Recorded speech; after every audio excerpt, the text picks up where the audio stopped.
Hi friends, welcome to பக்ஷ போஜனம் channel. இன்னைக்கு நம்ம ஹோட்டல் ஸ்டைலில் ஒரு டிஃபன் சாம்பார் எப்படி பண்ணுறதுன்னு பார்க்க போகிறோம். அதுக்கு நான் இன்னைக்கு அரை கப் துவரம்பருப்பு எடுத்துட்டு இருக்கேன். அதில் முழுகிற அளவு தண்ணி விட்டுட்டு ஒரு ட்ராப் நல்லெண்ணெய் சேர்த்துண்டு அதோட கொஞ்சம் மஞ்சள் பொடி சேர்த்துண்டு இதை நல்லா கலந்து விட்டு ஒரு குக்கர் பாத்திரத்தில் வச்சுக்கலாம். இது மேலேயே நம்ம இந்த சாம்பாருக்கு தேவையான காய்கறி வேக வச்சுக்கலாம். இதில் ஒரு 6லேருந்து 7 முருங்கைக்காய், ஒரு 10-15 சின்ன வெங்காயம், 2 நறுக்கின தக்காளி, ஒரு பெரிய வெங்காயம் நறுக்கினது இதெல்லாம் சேர்த்துண்டு அதுலேயே கொஞ்சம் மஞ்சள் பொடி, உப்பு, அப்புறமா கொஞ்சமாக தண்ணி இதெல்லாம் சேர்த்துண்டு இதை நான் மூடி போட்டு ஒரு 3 விசில் வர வரைக்கும் வேக விட்டுக்கணும்.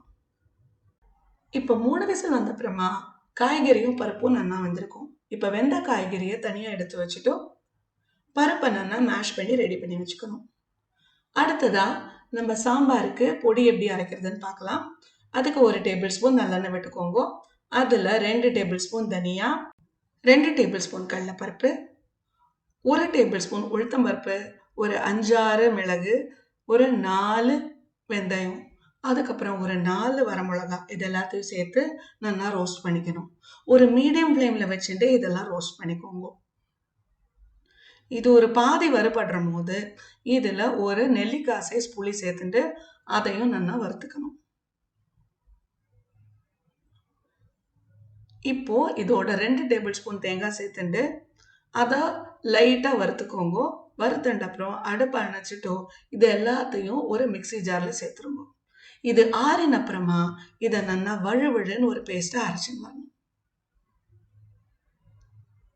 இப்போ இந்த அரைச்சன் வந்த பேஸ்ட்டோட ஒரு 2 டம்ளர் தண்ணி சேர்த்துட்டு அதை நம்ம சாம்பார் பண்ணுற பாத்திரத்தில் சேர்த்துக்கோங்க. இதை நல்லா கலந்து விட்டுட்டு மீடியம் ஃப்ளேமில் இது கொதி வரணும். இது கொதி வரும் போது இதோட 1 டேபிள் ஸ்பூன் வெல்லம் சேர்த்துக்கோங்க. வெல்லத்தை சேர்த்து நல்லா கலந்து விட்டுட்டு அப்புறமா நம்ம பருப்போடு சேர்த்து வேக வச்சுட்டோம்ல அந்த காய்கறியும் இதோட சேர்த்துக்கோங்க.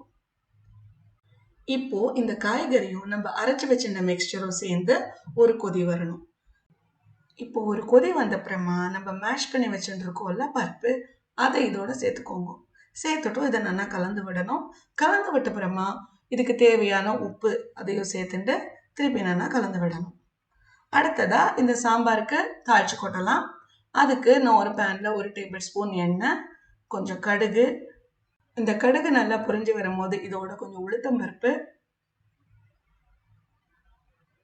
கொஞ்சம் கருவேப்பிலை, அதோட ஒரு 1/4 டீஸ்பூன் காஷ்மீரி சில்லி பவுடர்.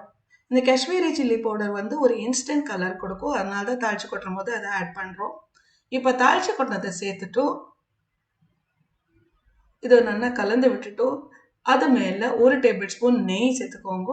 அதுக்கப்புறம் கொஞ்சம் கொத்தமல்லி தூவுங்க. அவ்வளோதான், நம்ம டிஃபன் சாம்பார் ரெடி. இப்போ அடுத்ததா இதை எப்படி பரிமாறலாம்னு பார்க்கலாம்.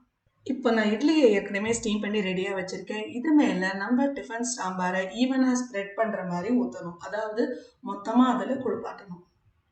அது மேலே நல்லா பொடியாக நறுக்கின பெரிய வெங்காயம், கொஞ்சமாக நறுக்கின கொத்தமல்லி, அதோட அது மேலே 1 டீஸ்பூன் நெய் இதெல்லாம் சேர்த்துட்டு இதை பரிமாறின நேரம் கூட இருக்காது, உடனே காலி ஆகிடும். அவ்வளோ டேஸ்டியாக இருக்கும். ட்ரை பண்ணி பாருங்க. பக்ஷ போஜனம் சேனலுக்கு சப்ஸ்கிரைப் பண்ணுங்க. Thank you very much.